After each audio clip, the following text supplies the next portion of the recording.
is on its way, and goodbye. Over everything. Onto the streets of Boston. Yankees just don't look like they want to lose this game. Neither do the Red Sox. Wow, this is some heavyweight fight. Game 7. And he can keep on running to New York. It is the best rivalry in all of baseball. So some weird things happen when these two teams go at it. Yankees on top now, 3-2, and they have second and third, nobody out. And this is over the head. Actually, must have hit the bat. And Garcia is furious. Yeah, because of the designated hitter, you go after the wrong guy. I mean, Todd Walker had nothing to do with you being hit. And it's Clemens now who's in the middle of it for New York. Clemens has to be pushed back toward the dugout. Sure that he stayed near the dugout because that could have become a mess. The Red Sox dugout is empty. The Yankees was about half empty, and Joe Torre is pleading his case, saying, look, Jorge Posada yelling out either at Pedro Martinez or Veritek. Control. Now Ramirez. That ball's not even close. You talk about looking for a reason. Absolutely. Oh, my goodness. Don Zimmer and Pedro Martinez. Oh. And Pedro Martinez threw him down. And it was Pedro Martinez that Zimmer tried to find when Ramirez started to stomp after Roger Clemens. And Manny Ramirez. Welcome to another episode of TalkYOSpitTV. I'm your host, Mario Harris, and I have a good one for y'all today. If you are a baseball fan, I have a good one for you. Let's say that. If you don't know, yes, I am a Boston Red Sox fan, and they just came off a series sweep against the Yankees. Man, that is I can say a lot about that, man, as a Boston Red Sox fan, man. But I want to speak on it on the whole. I guess the whole every game we played against them so far, we played 6 games against them. Sweep. The Yankees are trying to avoid a sweep. They have not been swept all year. One of only 3 teams in baseball to not have that happen to them. We won the last 5 out of 6. And you know, we may be 4th in the American League East. I think like 8th in the whole league, whatever. It's neither here nor there. We're not in the playoffs yet. But, you know, beating the Yankees will make my day, will make my month, make my week anytime. So I can take that. Yeah, let's get into it, though, man. That first game, though, however, against the Yankees, we did lose against them. We lost against them 6-9, and it did not look promising. Game 1 did not look promising. Jazz Chisholm came out in the first inning and hit a home run, and somebody else in the first inning hit a home run for the Yankees. They ended that first inning 5-0 against Boston Red Sox, and it didn't look promising right there. Like I said, the end of the game was 9-6. We started to come back in the 5th and 6th inning. In the 7th inning, Mayer hit a home run in the 5th or 6th inning, and we scored 3 runs in the 6th inning, 2 in the 7th inning, but that was all she wrote as the Yankees end up winning 9-6. Walker Buehler started pitching for the Red Sox, and he had up and down year, mostly down year. Let's just say that, mostly down year. I think he's only been in 9 games or so, something like that, at starting. So he's at his record is, his record is 5-4 right now. So yeah, 9 games. I guess mostly of it if you look at it like that. But however, I remember when we played Atlanta and they hit off against him, and like I said, the Yankees just hit off against him. He only pitched 2 innings against that first game against the Yankees. It didn't look promising for Boston. Raffy got a home run sometime in the in the 7th inning, I think it was. The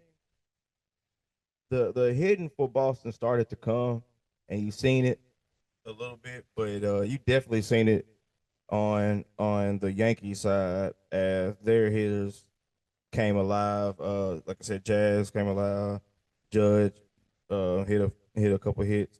Cody Bellinger. Um, they got Stanton coming back, so they're gonna be okay. But they're sitting first in the. No, I think Detroit is actually first. Yes, Detroit is actually first in the American League so far right now, with a 46-27 record, and New York has a 42-28 record. So we see New York already starting off solid in this first early season. Well, about to be midway, about to be All-Star break in a minute. So yeah, Boston to step it up and step it out because I do not like how they started off that first game.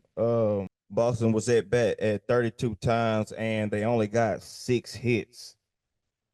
2 home runs, like I said, but you know, you're getting 6 hits at 32 at bats.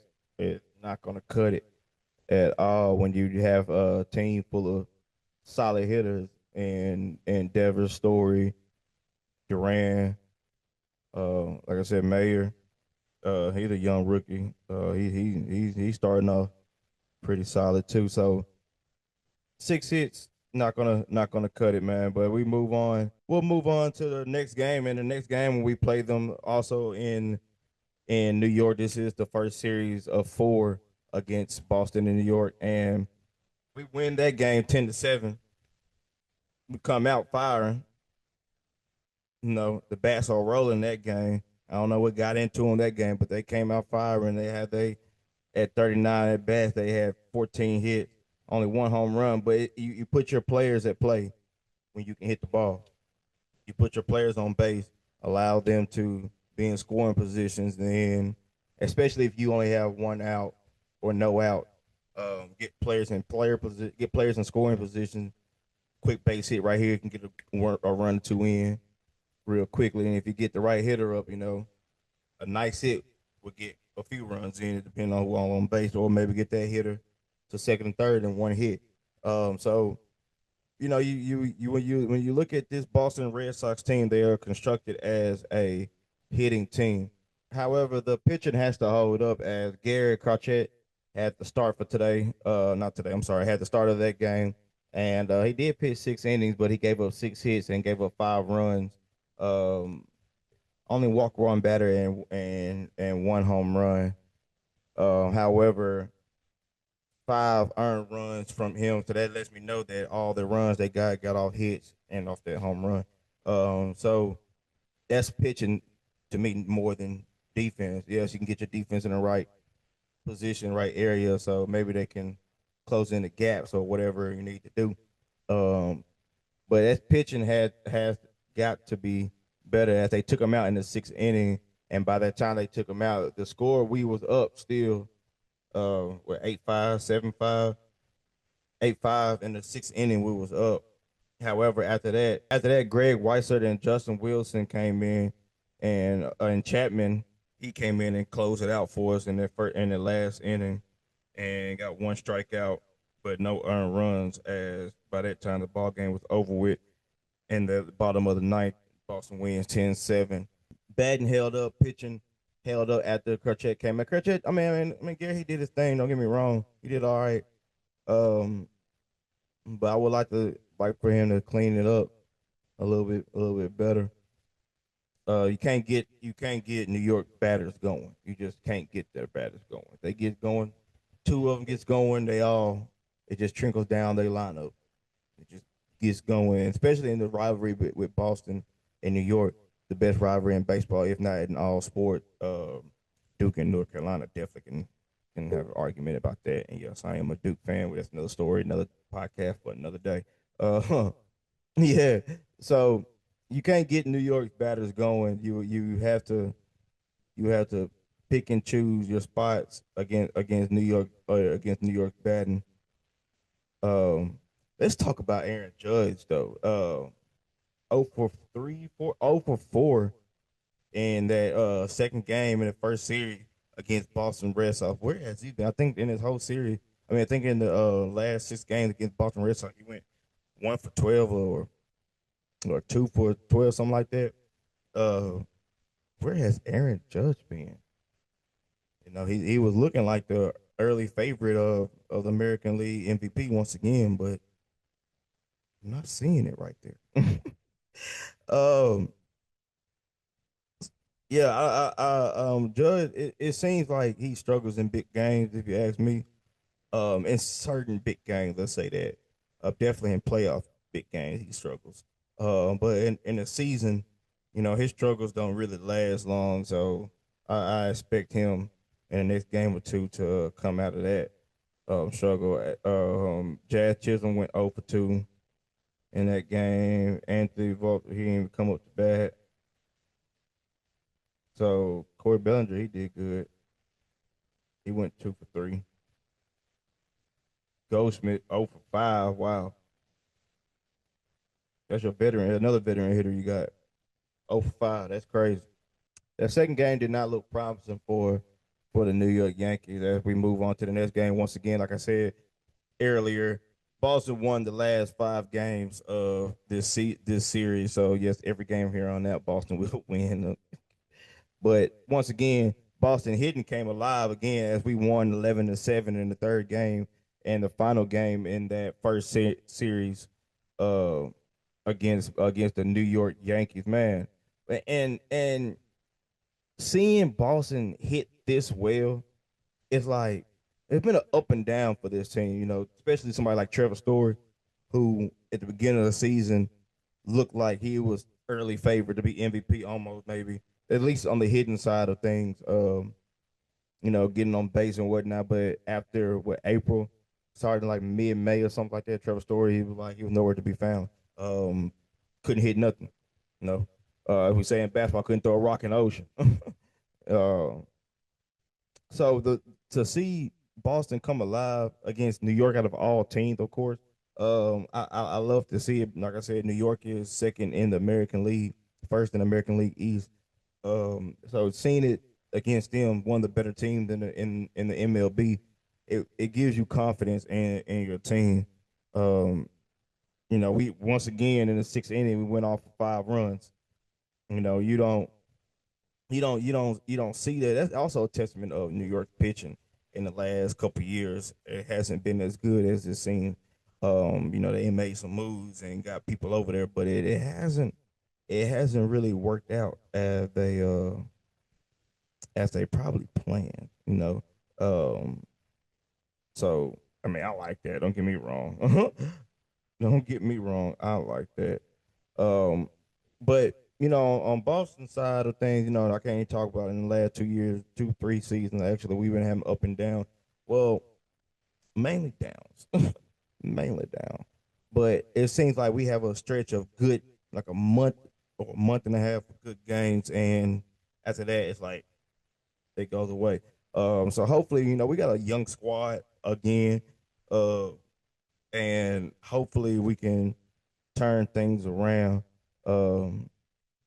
Because seeing us put up 10 runs, 11 runs against the Yankees is I mean, as a Boston fan, I love it. But as a baseball fan, it gives you confidence, gives you some motivation in your team, some hope in your team. I mean, not motive, I guess motive. It gives you some hope in your team to see that they can actually, play with some of the best players, best teams. I mean, as we go into the next game against the Yankees, this time in the second series, we played them this past weekend, June 13th. Whole different series than the first series. The first series was about hitting. This series is about pitching and fielding. Man, what can I say? We came up on top all 3 games, so I love that. But what can I say about a team like Boston that you can, in one series, you see how great they hitting his. You see how great they are at hitting. In the next series, you see how great they are at pitching. Ryan Yarbrough started for us. Solid 4 innings pitch. He had 4 hits against him, but only 1 run and 3 strikeouts. But he walked 3 people too, 3 batters, excuse me. Pretty solid. But we kept subbing in and out, and I think that was a good plan by Boston to do that. You know, that gets batters. It gets better guessing on which pitcher can do this, can play. I mean, can pitch what pitch. The pitching coach or Alex Cora, whoever made that call, was a great call doing that. Confusing the batters like that. At the Yankees, didn't score their first run until the ninth inning. By that time, we already scored our first run, and that ninth inning run, if I'm not mistaken, was Judge home run. Yeah, that ninth inning hit. That ninth inning run came from an Aaron Judge home run. So you know, it started to look a little. Cause that's when I turned it off. I just knew New York was coming back. You know, it's in Boston, so we bat last. So we had a chance to win it tonight, but unfortunately we didn't. But you go to the extra innings, and you have a lot of people like this new rule. I don't really like the new rule so much. I think if it goes into the inning 11, 12 maybe, you can start this, having a man on second base in extra innings. But I don't like that rule too much. Let the batters hit, see what you got. Come on, I understand you got to speed the game up and all that, but once you get a player already on base, base hit, boom, ball game, and that's what happened for us. 10th inning, you already got a player on base. Yeah, you walk, you get a player on, you already got a man on second base, and you walk Devers, on purpose, intentional walk him. And then Carlos Narvaez, hits a base hit, and we score and win the game. That's the rule now. You put somebody on second base in extra innings, make it easier to win. I'm happy for in that situation. It worked out for us. Now I'm thinking about Carlos Narvaez used to play for the Yankees. That's funny. I'm just now thinking about that. So hey, I'm taking that. I'm taking that win. Once again in the next game we played them, pitching held up. We had some nice hitting in that game, but pitching really, really held up as the Yankees didn't score their first run in that next game, second game of the second series. They didn't score their first run until the seventh inning. They scored 2 runs by that time. We was up 4-2 by that time. You just gotta give it up to a solid all around game when a team plays that well. It was hitting, nice hitting across the board for most players. It was good hitting across the board for most players. Devers didn't do too much that game. Story, he showed out that game. So yeah, Christian Campbell, that young boy, I like him. He's nice. And a new young boy we got, Anthony, Roman Anthony. We got, like I said, we got some young boys over there, Mayor. We got some young boys, and then with Duran and Story leading the way. I like this team that we got, man. They played great against the Yankees, man. In the last 5 games, they held the Yankees to no runs in the last game we played them. We won 2-0. That was the end of the second series against them, man. And I just have to really give it up to Boston, man. Looking like we're coming around. Of course, I got to get to it. Rafael Devers was traded to the Giants, man. It's so funny to me how Boston. We all knew it was coming. We all knew it was coming from how Rafael didn't want to play defense. Basically, I think he wanted to play third, but they wanted to play first. We knew that was coming. We knew Boston don't play that. Any Boston professional sport does not play that. Especially if they paying you that much money, you're gonna do what they say. You know what I mean? You on their time, basically, on their money. So we knew that was coming. But what's crazy to me is how somebody that hit so well, still plays so good. Matter of fact, that last game he hit a home run to win the game against the Yankees. You know, he and that's when they trade him just after the game. It's crazy. It's a business. He plays so well, hit so well. You know, I would think you would at least keep him and see, you know, how far you can get with him. Even though, you know, he won a championship with them already in 2019, or 2018. In 2018, yeah, in 2018. So you know, he understands how to win a championship, but you know, with Boston, they don't play that, man. You know, they put up with Manny Ramirez and Pedro and doing their little escapades and whatnot. But they kind of put up with Jackie Bradley a little bit with him.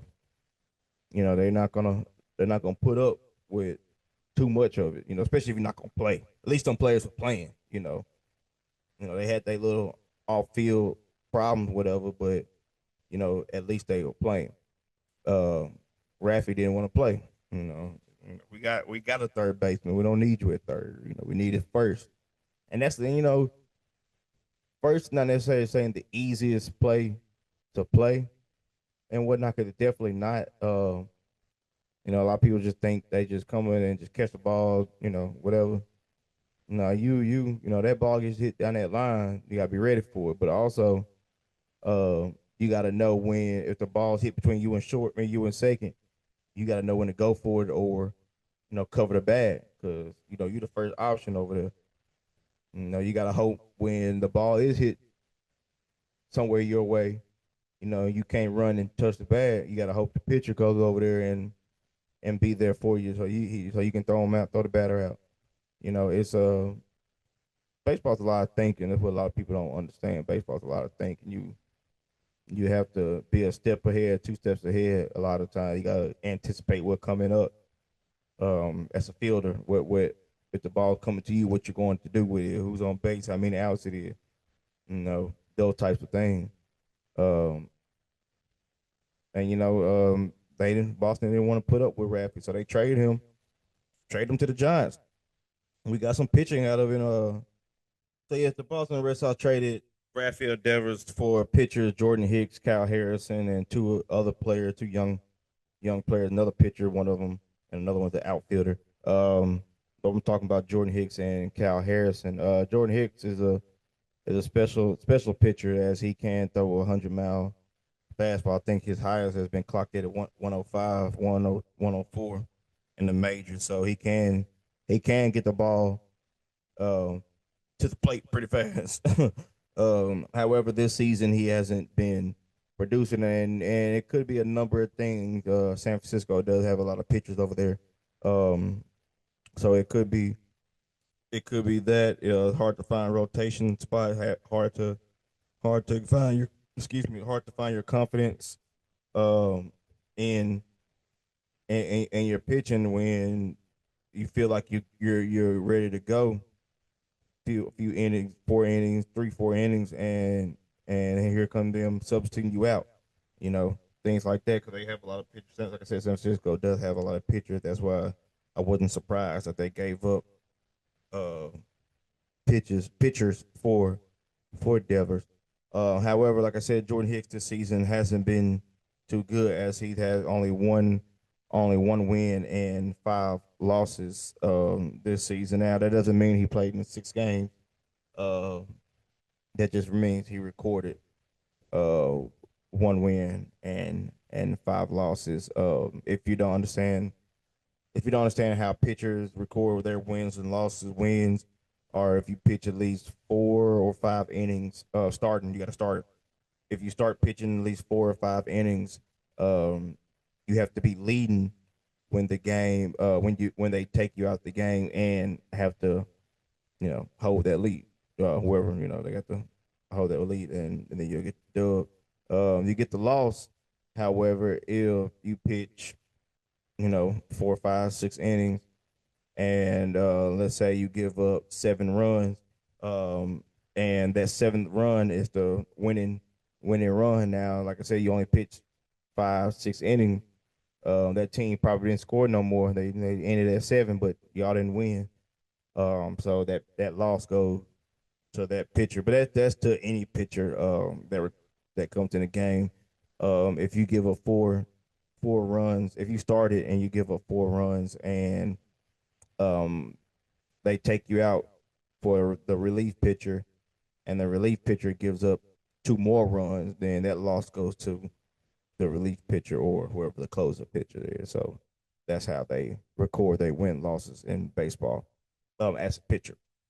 So like I said, Jordan Hicks doesn't mean he only played in 6 games. Just means he got 5 losses and 1 win. As same thing with Kyle Harrison, as he only has 1 win and 1 loss of the season. But he played in 8 games, but he's been getting tagged too.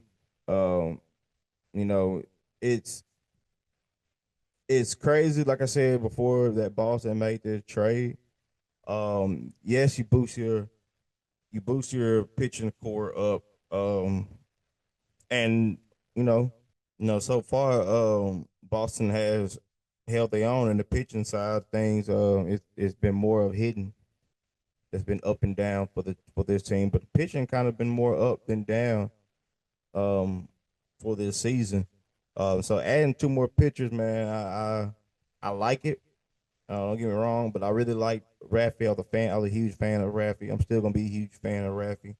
So I like him on the Red Sox and whatnot. But like I said before, he wasn't playing defense. And Boston, they paying you that much money, they gonna want you to play both sides of the ball. So, and him wanting to play third with Alex Bregman over there, but he actually just got hurt. That's probably another reason why they want to go ahead and get him, trade him, because they knew Rafi gonna really want to play third then. But they needed a first baseman, because I can't think of the other man's name who played first for Boston. Excuse me, but they really wanted him to play first. They had some injuries at first too, so they needed him at first. But it is what it is. Big Papi said it best, man. You can be whoever you are in this business, however big you are. But if you don't fit the program, you got to go. So, and with that, I'm going to end it, man. Thank y'all for listening to another episode of TalkYOSpitTV. I had to give my Boston Red Sox some love, man, because, we're going all the way this year, even if we're not in the playoffs yet. We got a whole nother 100 and some games left. So it's a long season. We all right. We going to make it. But yeah, man, thank y'all for watching, man. As always, like, comment, share, subscribe to it if you haven't already subscribed to it, man. I'm your host, Mario Harris. Till next time, see you later. Ground ball to second. Reese. The Boston Red Sox have won the pennant.